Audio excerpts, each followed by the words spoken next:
My girlfriend said, "You're not invited. My family feels awkward around you." I nodded once. Understood. She got dressed and left smiling. I stayed behind and made one quiet decision. Later that night, the party didn't end the way anyone expected. I'm 36, and I thought I'd learned to read people by now. Apparently, I was wrong. My girlfriend and I had been together for almost 3 years. We met at a mutual friend's wedding, danced twice, exchanged numbers, and somehow ended up building what I thought was a solid relationship. She came from money, not crazy rich, but comfortable. Country club memberships, annual family trips to resorts, that kind of thing. I didn't come from that world, but I never felt like it mattered. Until it did. Her family tolerated me at first. Polite smiles, surface-level questions about my work, comments about how different our backgrounds were said with a laugh that didn't quite reach their eyes. I brushed it off. People have their prejudices. I figured if I kept being myself, they'd come around eventually. They didn't. It was a Wednesday afternoon when she told me about the party. Her parents were hosting their annual holiday gathering at their house. Big event, extended family, family friends, the whole production. She'd mentioned it weeks ago, and I'd assumed I was going. We'd been to plenty of family events together. "So what time should I be ready on Saturday?" I asked, while we were making dinner. She stopped chopping vegetables. "About that." I looked up from the pasta I was stirring. "What? You're not invited." I thought she was joking. Very funny. "I'm serious. My family feels awkward around you. My mom specifically asked if I could come alone this year." I turned off the stove. "You're serious?" "Yeah. I'm sorry. I know it's weird, but it's just easier this way. It's one night. You understand, right?" "No, I don't understand. What does awkward mean?" She sighed like I was being difficult. "You know, you don't really fit in with them. You don't play golf. You don't know the people they know. You don't get their jokes. They have to explain everything. It's just uncomfortable for everyone." Uncomfortable for them or uncomfortable for you? Don't make this bigger than it is. It's one party. It's your family's holiday party, the one you've been talking about for weeks, and I'm not invited because I don't play golf? That's not what I said. That's exactly what you said. She put down the knife, wiped her hands on a towel. "Look, I don't want to fight about this. I already told my mom I'd come alone. It's done." "When did you tell her that?" "Last week." "Last week. So you've known for a week, and you're just telling me now?" I didn't know how to bring it up. How about, "Hey, my family doesn't want you at their party"? That would have been a start. You're being dramatic. I'm being dramatic? Your family doesn't want me around and you think that's fine? It's one night. You can do something else. See your friends. Relax. You're always saying you never have time to yourself. I stared at her. She actually believed what she was saying, that this was reasonable, that I should be grateful for a night off from her family's judgment. "Understood," I said finally. She blinked. "What?" I said understood. You're not inviting me. Message received. Don't be mad. I'm not mad. I'm understanding, like you asked. She studied my face, trying to figure out if I was serious or setting up for a bigger fight. When I didn't say anything else, she seemed relieved. "Thank you. I knew you'd get it. It's really not personal." I went back to the pasta. "Sure." Saturday came. She got ready in my bathroom, spending over an hour on hair and makeup. I sat in the living room, scrolling through my phone, not really looking at anything. She came out looking good. Red dress, heels, the works. "How do I look?" she asked. "Great." "You're sure you're okay with this?" I said I understood. She smiled, kissed me on the cheek. "I'll text you later. Don't wait up." Then she left. I heard her car start, pull out of the driveway, fade into the distance. I sat there for about 10 minutes. Then I made a decision. I pulled out my laptop and started writing. Everything. Every comment her family had made over the past 3 years. Every time they'd corrected my grammar or explained something I already knew. Every time they'd introduced me as the boyfriend, with a tone that suggested quotation marks. Every passive-aggressive remark about my clothes, my car, my lack of country club membership. Then I wrote about tonight. About being uninvited because I made them uncomfortable. About my girlfriend thinking this was reasonable. I wrote it all in a long, detailed message. And then I sent it to every member of her family whose contact information I had. Her parents, her siblings, her aunt and uncle who were probably at the party right now. The message was simple. I was told I make you uncomfortable, and that's why I wasn't invited tonight. I want you to know that I've always tried to be respectful and kind to all of you. If I've failed at that, I apologize. But I also think you should know that making someone feel unwelcome and then asking their partner to exclude them isn't the kindness you probably think it is. I hope you enjoy your evening. I hit send before I could overthink it. Then I packed a bag, took the spare key she'd given me off my key ring, and left it on the kitchen counter. I drove to my friend's place across town. Update 1. My phone started blowing up around 8:30. First her, then her sister, then her mother. I didn't answer, just watched the notifications pile up. At 9, my friend asked what was going on. I showed him the message I'd sent. "Oh man," he said. "You nuked it from orbit." Was I wrong? No, but you definitely just ended that relationship. It was already over. I just made it official. Around 10, she started leaving voicemails. I listened to the first one out of curiosity. "What the hell did you do? My entire family is upset. My mom is crying. My dad wants to know who you think you are. Call me back right now." I deleted it. Listened to the second one. "I'm leaving the party. We need to talk. Where are you?" Deleted. Third one. "I'm at your place. You're not here. Where are you? Why did you leave your key?" I texted back. "I'm staying somewhere else tonight. The key is on the counter. I think we both know this is done." She called immediately. I didn't answer. She texted, "You don't get to do this. You don't get to blow up my family and then disappear." Me. I didn't blow up anything. I told the truth. If that caused problems, maybe that says something about the truth. Her. "You're being childish." Me. "I'm being honest. Something you should have been a week ago." Her. "We're not breaking up over this." Me. "We're not breaking up over this. We're breaking up because you chose your family's comfort over basic respect for me." The message was just me finally saying what I should have said a long time ago. She stopped responding after that. Update 2 Sunday morning, I woke up to a text from her sister. We'd always gotten along reasonably well. Or so I thought. "You humiliated our family. Whatever problems you had with us, you should have talked to us privately, not ambushed us at a party." I texted back. "I was excluded from that party specifically because talking to your family hasn't worked for 3 years. When was I supposed to do this? During another event where I'm tolerated but not welcomed?" Her. "You made my mother cry." Me. "Your mother told her daughter not to bring me because I make people uncomfortable. Did she think that wouldn't hurt?" Her. "It's different." Me. "How?" She didn't respond. My girlfriend, ex-girlfriend, I guess, showed up at my friend's place around noon.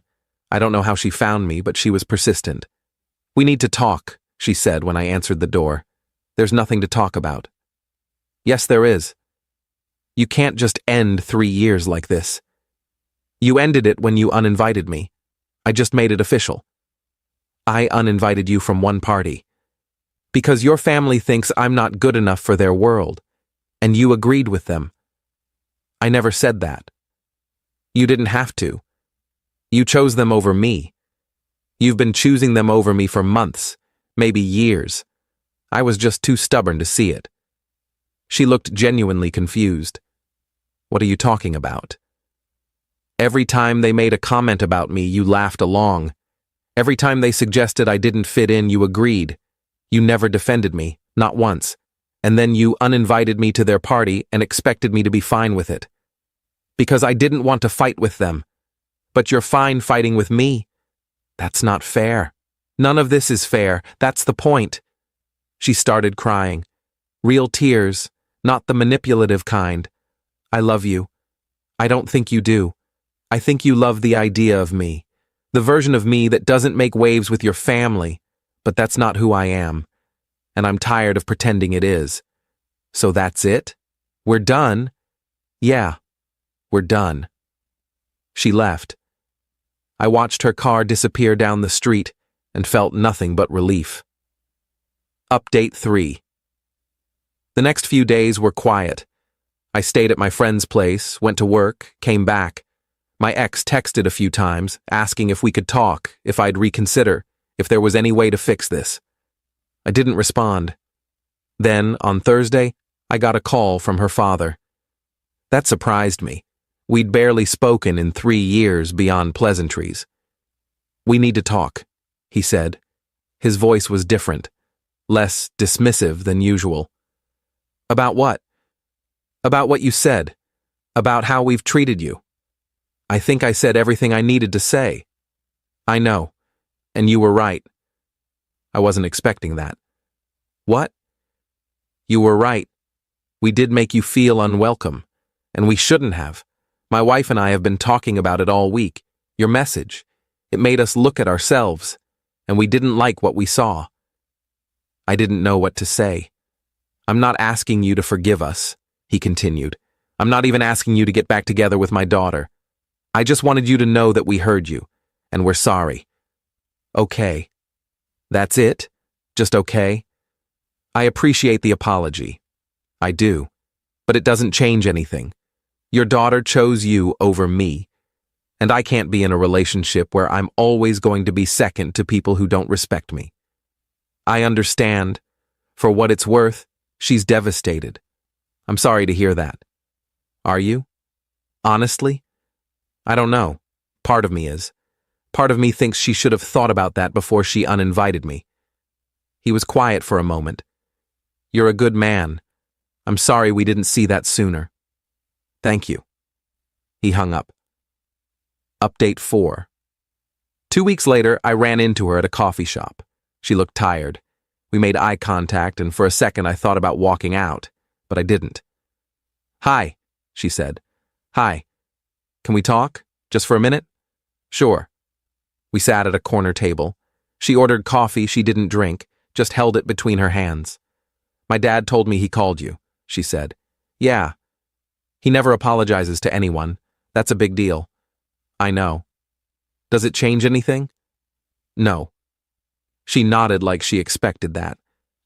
I've been thinking a lot about what you said, about how I always chose them over you.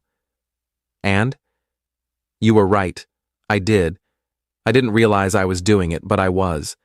Every time they made a comment, I should have shut it down. Every time they made you feel small, I should have defended you. And I didn't. No, you didn't. I'm sorry.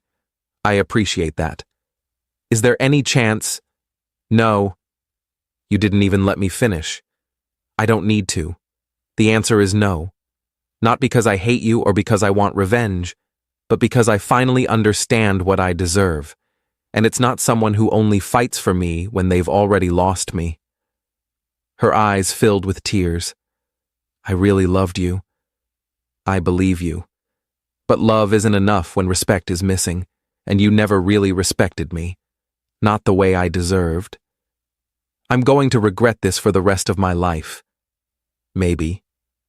But that's not my burden to carry anymore. I stood up, left money for my coffee on the table, and walked out. Final update. It's been 3 months since that night. 3 months since I sent that message and walked away from a relationship that was slowly killing my self-worth. I moved into a new apartment last month. It's smaller than the place I had before, but it's mine. I'm not sharing space with someone who makes me feel like I need to apologize for existing. I heard through mutual friends that she's dating someone new, someone from her world. someone who plays golf and knows the right people and fits seamlessly into her family's events. I'm happy for her. Genuinely. She found what she was looking for. I'm dating too, actually. Someone I met through work. She's from a similar background to mine. When I told her the story about being uninvited, she looked horrified. That's cruel, she said. Who does that to someone they supposedly love? Someone who doesn't actually know what love means, I said. Her family invited me to dinner last week. It was casual, warm, easy. Her dad asked about my work, actually listened to my answers, didn't make me feel like I needed to prove myself. Her mom made jokes that included me instead of at my expense. Afterward, my girlfriend asked if I was okay. Why wouldn't I be? I know meeting parents can be stressful, especially after, It wasn't stressful. It was nice. They were kind. They liked you. Good. I liked them too. She smiled, squeezed my hand. I'm glad. That's when I realized how simple it should have been all along. How relationships aren't supposed to be battles where you constantly fight for basic dignity. They're supposed to be partnerships where both people lift each other up. My ex tried to reach out one more time about a month ago. Long text about how she'd learned from her mistakes, how therapy was helping her see her patterns, how she hoped I was doing well. I responded, I'm glad you're working on yourself. I genuinely hope you find happiness. But I've moved on, and I need you to respect that. She replied, I understand. Thank you for everything, even for the hard lessons. I didn't respond after that. There was nothing left to say. Someone asked me recently if I regretted sending that message, if I thought it was too harsh, too public, too final. The answer is no, because that message wasn't about revenge. It wasn't about hurting anyone or causing drama. It was about finally standing up for myself, about refusing to accept being treated as less than, about drawing a line and saying, this far, no further. Could I have handled it differently? Probably. Could I have been more diplomatic, more private, more gentle? Sure. But I'd been gentle for 3 years. I'd been understanding and patient and accommodating. And where did it get me? Uninvited from a party because I made people uncomfortable by existing outside their narrow definition of acceptable. So I spoke up. I told the truth. And if that truth made people uncomfortable, well, maybe they needed to be uncomfortable. Maybe they needed to sit with that discomfort and think about why their actions had consequences. I'm 36 years old. I have a new apartment, a new relationship, and a renewed sense of what I will and won't accept from people who claim to care about me. The party didn't end the way anyone expected that night. Not because of what I said, but because saying it forced everyone to look at themselves honestly for the first time. And sometimes, the most loving thing you can do for yourself is refuse to accept anything less than the respect you deserve, even if it means walking away from someone you thought you'd spend your life with. Especially then.